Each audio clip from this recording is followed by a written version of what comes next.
புதுசா ஒரு கட்சி ஆரம்பிச்சவர். அவரு படுத்துற கொடுமை இருக்கே, ஐயோ ஐயோ. மியூசிக்கல் சேர்ல ஓடுறப்ப கூட நடுவுல இருக்க சேர்ல முதல்ல போய் அவனால உட்கார முடியுமா?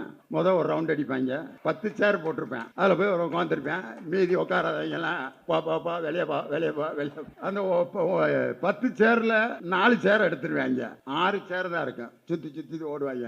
அதுல 15 பேர் இருப்பேன், 6 பேர் உட்காருவேன், மீதி பேர் ஓடு ஓடு ஓடு ஓடு. 3 சேர் வச்சிருப்பேன், சுத்தி சுத்தி ஓடுவாங்க. 2 சேர், அப்புறம் 1 சேர். அந்த மியூசிக்கல் சேர்லயே நடுவுல உட்கார்ற ஒரு சேர்ல உட்கார்றதுக்கு 50 ரவுண்ட் அடிக்க வேண்டியிருக்கு.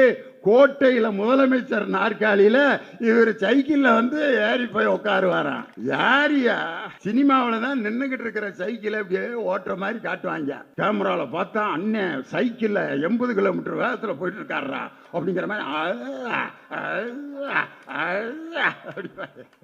சைக்கிள் போகுதான். இங்க இருந்து ஹைதராபாத் போவீங்க சைக்கிள்ல. எதுக்கு? சினிமால. ஆனா நின்னுகிட்டு இருக்கிறதுல தான் ஓட்டிக்கிட்டு இருப்பாரு.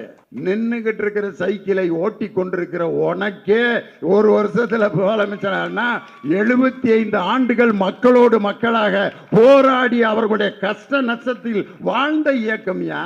இதுல மேடையில இங்கிலீஷ் கொட்டேஷன் வேற. I want to conclude my speech with a quotation by William Blake.